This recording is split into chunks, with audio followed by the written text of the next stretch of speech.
नमस्कार, आप लाइव बिहार देख रहे हैं। मैं हूं अक्षय आनंद।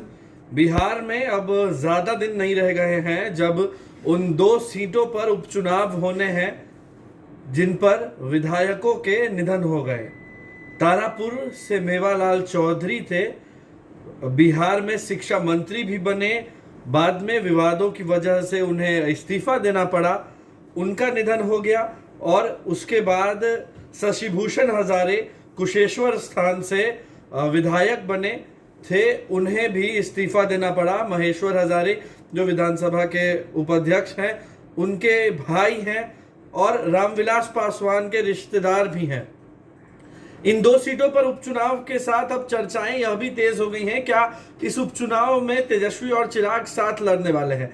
क्योंकि तेजस्वी के नेताओं ने तो चिराग से जाकर मुलाकात की है, बात की है, और कहा जाता है कि चिराग पासवान से लालू प्रसाद यादव ने फोन पर भी बात। रामविलास और लालू की मित्रता पुरानी है।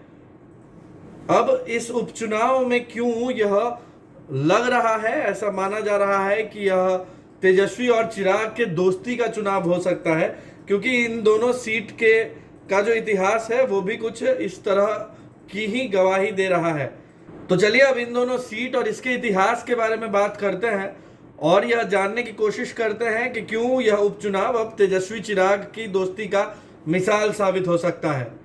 सबसे पहले बात कुशेश्वर स्थान सीट की, जहां से शशिभूषण हजारे जो है वो विधायक थे, निधन हो गया बीते दिनों। उन्होंने इस सीट पर तीसरी बार जीत हासिल की थी और अगर मुझे सही याद है तो वो रामविलास पासवान के मामा के बेटे हैं और रिश्तेदार तो हैं। यह कंफर्म नहीं है कि ममेरा फुफेरा भाई का रिश्ता था या कोई और रिश्ता था, मगर रिश्तेदार जरूर है। महेश्वर हजारे और शशिभूषण हजारे दोनों भाई हैं। महेश्वर हजारे अभी विधानसभा में उपाध्यक्ष भी हैं और जदयू के कद्दावर नेताओं में से एक हैं। शशिभूषण हजारे 2020 में इस सीट से जीत कर आए। टक्कर कांग्रेस के उम्मीदवार से हुआ और लोजपा भी इस सीट पर चुनाव लड़ी। विस्तार से बताएंगे कि अगर लोजपा और महागठबंधन एक साथ होता तो इस सीट पर जीत हासिल हुई होती। लेकिन उससे पहले चलते हैं इतिहास में, बात 2010 की करेंगे। तब शशिभूषण हजारे जो है वो जदयू नहीं बल्कि भाजपा के सीट पर चुनाव लड़ रहे थे। भाजपा के उम्मीदवार बने कुशेश्वर स्थान सीट से और उनका मुकाबला हुआ लोजपा के रामचंद्र पासवान, दिवंगत रामचंद्र पासवान, रामविलास पासवान के मंझले भाई से, जिनको शशिभूषण हजारे ने तब शिकस्त दे दी। 2010 में लोजपा यूपीए गठबंधन का हिस्सा था और राजद और लोजपा साथ मिलकर चुनाव लड़ रहे थे बिहार में। इधर एनडीए गठबंधन तैयार था जिसमें जदयू और भाजपा एक साथ थे। जदयू भाजपा के गठबंधन के उम्मीदवार भाजपा के टिकट पर शशिभूषण हजारे ने रामचंद्र पासवान अपने भाई को शिकस्त दे दी। शशिभूषण हजारे को मिले थे 28,576 वोट्स और रामचंद्र पासवान, दिवंगत रामचंद्र पासवान को मिले थे 23,069 वोट्स। और शशिभूषण हजारे तब पहली बार विधानसभा का चुनाव जीतकर पटना पहुंचे थे। अब बात 2015 की करते हैं। 2015 में एक बार फिर से परिदृश्य बदल गया। इस बार जदयू महागठबंधन का हिस्सा हो गई। इस बात को देख शशिभूषण हजारे ने मौका नहीं छोड़ा और वो भाजपा का दामन छोड़ अब जदयू के साथ आ गए थे, क्योंकि उन्हें भरोसा था कि यह जीतने वाली गठबंधन है। जब वह जदयू के उम्मीदवार बनकर यहां चुनाव लड़े तो उनका मुकाबला एक बार फिर से लोजपा से हुआ और लोजपा में भी एक बार फिर से रामविलास पासवान के रिश्तेदार से, मृणाल पासवान, जो अगर मैं सही हूं तो उनके रिश्ते में दामाद लगते हैं। मृणाल पासवान से शशिभूषण हजारे की टक्कर होती है और मृणाल पासवान हार जाते हैं, शशिभूषण हजारे जीत जाते हैं। शशिभूषण हजारे को मिलते हैं 50,062 वोट्स और मृणाल पासवान को 30,212 वोट्स। दो बार लोजपा से टक्कर के बाद इसलिए हमने यह कहानी आपको सुनाई, क्योंकि अब तीसरी बार जब टक्कर होती है तो लोजपा किसी गठबंधन का हिस्सा नहीं होती है, मगर वो तीसरे स्थान पर आती है। लेकिन फिर भी इतने वोट्स आते हैं कि वो महागठबंधन का हिस्सा हो तो एनडीए के कैंडिडेट को हरा दे। और लोजपा की दावेदारी इस सीट पर पहले से रही है, तो एक बार फिर अगर 2 सीटों पर तेजस्वी और चिराग एक साथ चुनाव लड़ने जाएंगे तो 1 सीट तो चिराग मांगेंगे ही, नहीं तो 7 कैसा।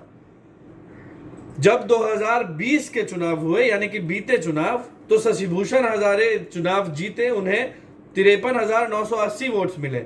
उनका टक्कर हुआ कांग्रेस के डॉक्टर अशोक कुमार से, जिन्हें 46,758 वोट्स मिले। और तीसरे स्थान पर आई लोजपा की पूनम कुमारी, जिन्हें 13,362 वोट्स मिले। तो अगर महागठबंधन और लोजपा के वोट्स को जोड़ दें तो वो शशिभूषण हजारे को मिले वोट्स यानी कि एनडीए को मिले वोट्स से ज्यादा हो जाएंगे और जीत अब महागठबंधन की होगी। कैंडिडेट कौन होता है यह तो चिराग पासवान तय करेंगे। हो सकता है कि 2015 में जो उनके दामाद मृणाल पासवान इस सीट से चुनाव लड़े थे, उन्हें ही दोबारा से 21 के उपचुनाव में मौका दे दिया जाए। और इस बार गठबंधन का स्वरूप ऐसा है कि जीतने की पूरी संभावनाएं हैं। शशिभूषण हजारे इस दुनिया में नहीं है, तो हो सकता है कि शशिभूषण हजारे की जगह एनडीए गठबंधन किसी और रिप्लेसमेंट को यहां पर डाले, मगर टक्कर लोजपा से होने की सबसे ज्यादा संभावनाएं हैं अगर राजद और लोजपा एक साथ आ जाती है, एक साथ चुनाव लड़ती है तो। और इसीलिए दावेदारी चिराग पासवान की बनती है। 2 सीट में से 1 सीट चिराग पासवान को मिल गई तो दोस्ती का यह जो किस्सा है, कहानी है, वो बहुत खूबसूरत उसकी शुरुआत हो जाएगी। खूबसूरत एक कहानी फ्यूचर में आपको देखने को मिलेगी जब चिराग और तेजस्वी एक साथ होंगे और बिहार 2025 में विधानसभा चुनाव फेस कर रहा होगा। चलिए अब बात करते हैं दूसरी सीट की जिस पर कैंडिडेट का निधन हुआ। मेवालाल चौधरी शिक्षा मंत्री बने, कुछ दिनों के लिए विवादों में आने के बाद इस्तीफा देना पड़ा, उनका निधन हो जाता है। उसके बाद अब एक बार फिर तारापुर सीट खाली हो गई है और इस पर फिर से उपचुनाव होने हैं।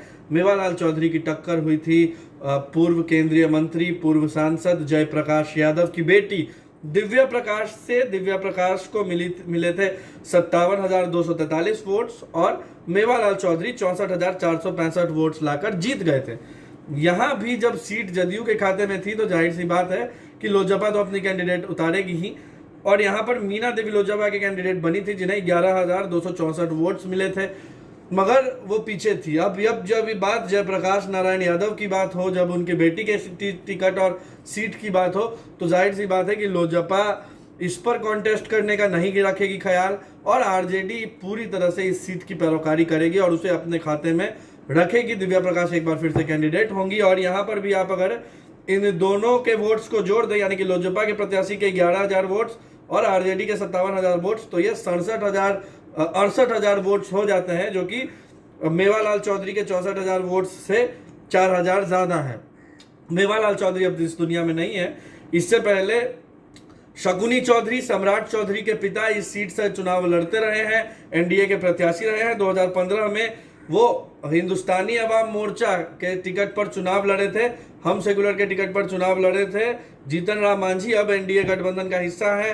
तो मेवालाल चौधरी को 2015 में 66,000 वोट्स मिले थे और हम सेकुलर को 54,000 वोट्स मिलते। कुशवाहा समाज पर शकुनी चौधरी का एक बहुत बड़ा कब्जा कहा जाता है, मगर ये सीट अगर जदयू के खाते में आती है तो जदयू तय करेगा कि कुशवाहा समाज का कौन सा नेता इस पर सामने आए या फिर कोई और कैंडिडेट लड़े। और भाजपा के सीटों के गठबंधन में डिसिप्लिन बहुत है, वहां तो कांग्रेस से लिया जा सकता है सीट, कुशेश्वर स्थान में राजद अपना कैंडिडेट उतार सकती है, लेकिन तारापुर में तो यह जदयू के सीट में खाते में जाने की ज्यादा संभावना है। अगर बीजेपी के भी खाते में आती है तो सम्राट चौधरी अभी कुछ ही साल, लगभग 1 साल पहले विधान परिषद गए हैं, तो उनका कार्यकाल अभी बचा हुआ है। उन्हें विधानसभा चुनाव लड़ाने से कोई खास मोटिव सिद्ध होगा नहीं और विधान परिषद में फिर एक सीट खाली भी हो जाएगी, तो उसके लिए फिर से चुनाव होंगे, तो वो एक और नई कहानी का शुरुआत हो जाएगा।